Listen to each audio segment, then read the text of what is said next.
Welcome to the Republic of Sovereigns. Sovereignty is within you.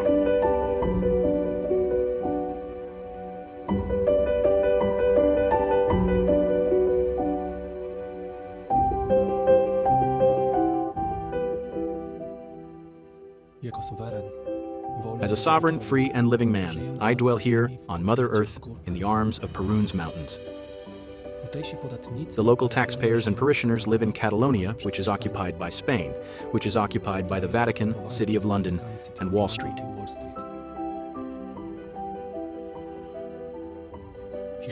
Spain, a corporate state, is being devastated by morbid bureaucracy, already legendary corruption and impunity of its politicians and its clergy.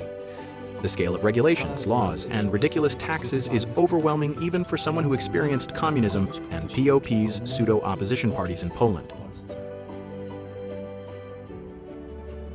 The police here are discourteous, and more often I am told that they resemble oppressors from General Franco's era.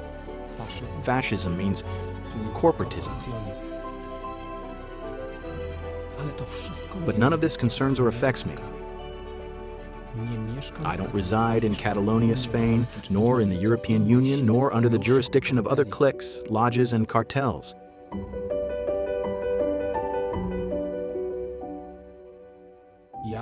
My family and myself don't physically exist for these legal illusions, corporations, and priests. We avoid contracts, registrations, doctors' lists, offices, and the police. We have absolutely no interest in their services or orders. This way, life is much simpler and safer, and healthcare issues can be managed with private insurance.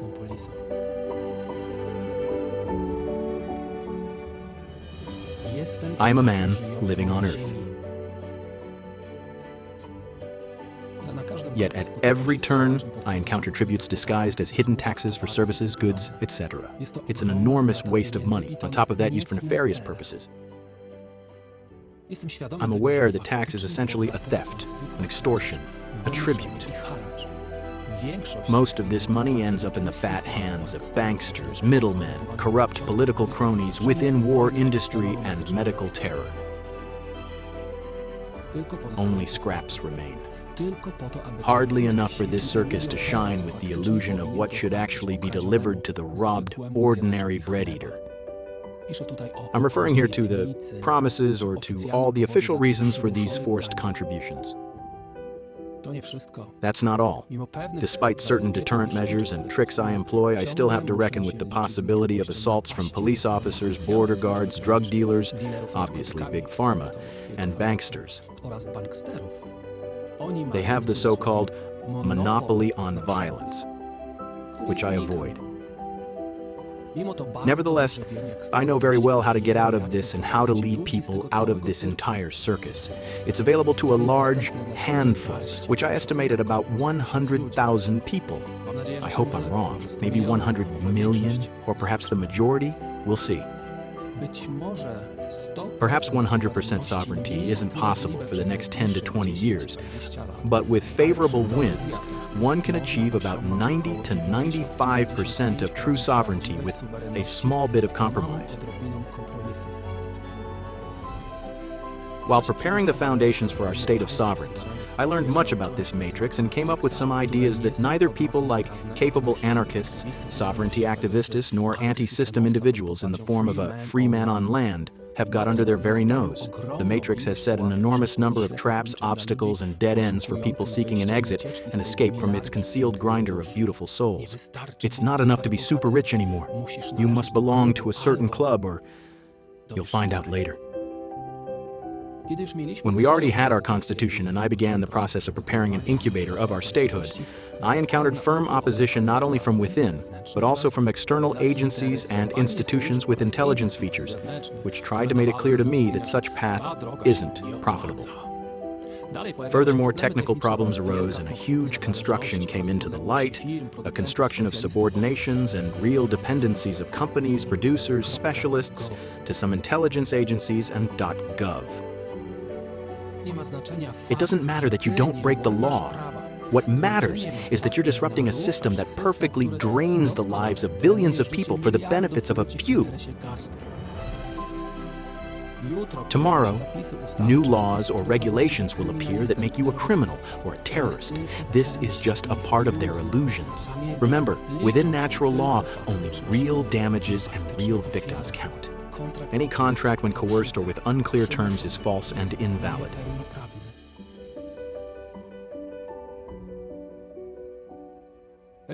A French lawyer with decades of experience in international law asked me once about legal basis or social legitimacy for issuing the documents we were developing, called at that time the Sovereign Passport.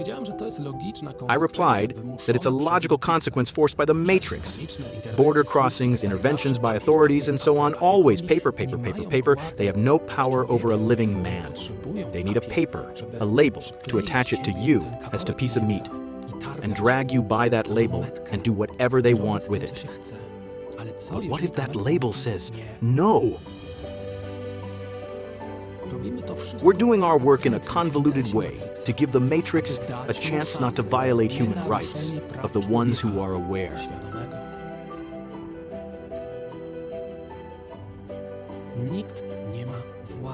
No one has power over a man, but if you have a label attached to you, and if that label contains information that you're a subject, a human resource, a citizen, then every official, every Agent Smith in the Matrix needs only to grab you at your label, and you obey.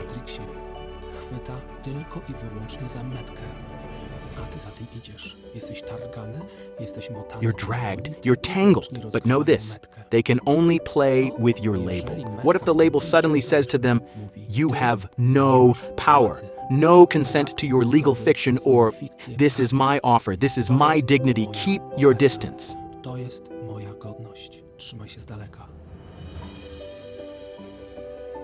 This lawyer suggested several cautious steps, resulting in the Fourth Sovereign Assembly and in the appearance of the Birth Declaration, and there's much more, but I can't speak about it, nor publish such information yet. I hope you understand why. We not only need to remove the collars from our necks and to return the prisoner personal cards to their commandants, but also to uncuff ourselves, to remove the shackles from our hands and our feet, and finally to get rid of those hidden in our heads. It won't help you to step out with just one foot. Matrix's agents will grasp at anything that connects you to their system of enslavement and will pull down their gold vein, which they think is you, their slave and your offspring and your freedom of self-determination. They've got whole staff of people making decisions for you, and whether you like it or not, but they do always use your money, which is an equivalent for your life. What can be done? We're going all in and clean with our way of life. If you search well, you'll find out that there are many groups ignored by Matrix agents. You'll also find people who just have a brush with the Matrix from time to time, or only visit slave exploitation camps for over 99% of known humanity.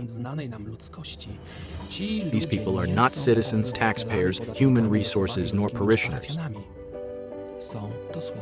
They are literally people who are out of Matrix's reach. I've divided these people into three categories. The first one, the super rich, with their heirloom passed on for many generations, and you won't find anything about them in Forbes or in the media. Remember that different from them are the nouveau riche, who are just excessively indulgent slaves who know nothing about the real world of free people. Their status is temporary and can be crushed in a snap of a finger. The second group, a few small indigenous communities and specific religious enclaves discreetly isolating themselves from the so-called civilization. They live on the sidelines or in the shadows, almost unnoticed, but expect that such state won't last forever. The third group, people behind the curtain of the Matrix illusion, who are neither in the first nor the second group. Where they are on their own terms and only in their own jurisdiction. They possess tools that allow them to move and function almost invisibly to controllers. In a way, they are ignored or a message appears on the screen. Leave them alone. These people also have knowledge about other groups, as they often just come into contact while working on their own story of life. You can also have freedom of choice regarding where and how to live, freedom of self-determination regarding your fate and that of your offspring. You can keep almost 100% of the fruits of your labor and of your possessions. You can avoid tax extortions, licensing fees, administrative penalties introduced in many countries, and ensure that routine checks, searches, examinations, and vaccinations don't apply to you, except when you obediently identify yourself or when you cause real damage, loss, or harm to a living being. I'm going in. With all my lineage and my home and property, I wish to illuminate this path for others too. However, I have no illusions that my lights will be dimmed or even extinguished by Agent Smiths of the Matrix. I once believed that everyone could free themselves from these Matrix leeches. Now I know that most people dream of it, and that most of them will remain just dreamers.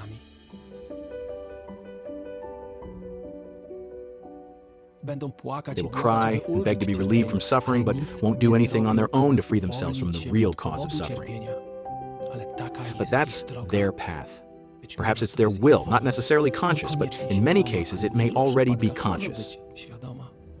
From my side, I absolutely refuse to allow any violations of my freedoms and of access to the abundance in which we live here on Earth.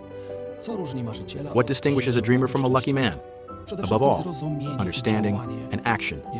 If you understand what this world is like and you don't counteract, you're a dreamer only. If you act but don't understand, you're blind. Act with understanding. You can do a lot alone, but you need a partner to achieve much more. You need a man beside you who complements you. Most often, this is a partner. When you have a true partner, necessarily start seeking other families. With them, you can accomplish even more than with a partner only, and you can strengthen yourself and your security and your well-being. Without hesitation, create a community, a cooperative with them. When a lineage or clan appears of people so close to each other, you've already got the power of community at disposal, which you can strengthen in union with other lineages, clans, tribes, cooperatives, and so on.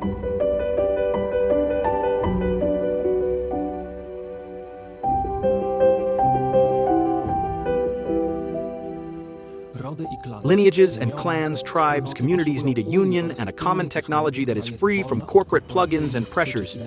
Own network for exchange, own currency, own communicators. Union on many planes and dimensions is power and wealth. This is true sovereignty. Without a leader, without a guru, without a chief, without a pyramid. Parallel and fractal. We are all equal and responsible for our lives and have the same rights. And above all, we have full sovereignty. You have the right to be wrong. You have the right to the fruits of your labor. And you have the right to decide your fate and bear the consequences of full freedom.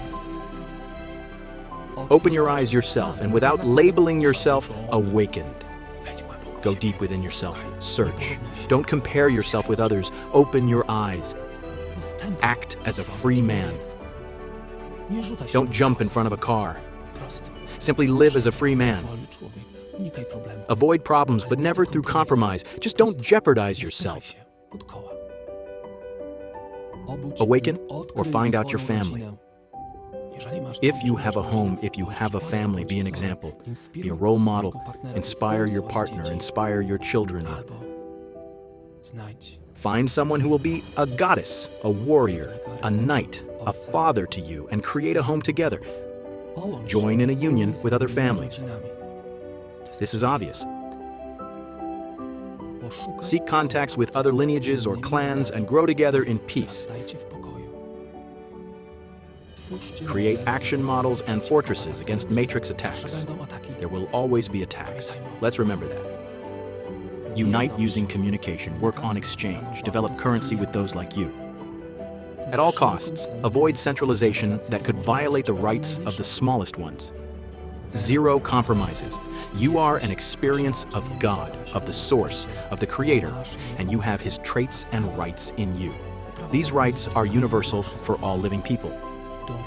Together we strive for harmony and for growth of consciousness and natural man potentials, and nothing will stop this. All the best.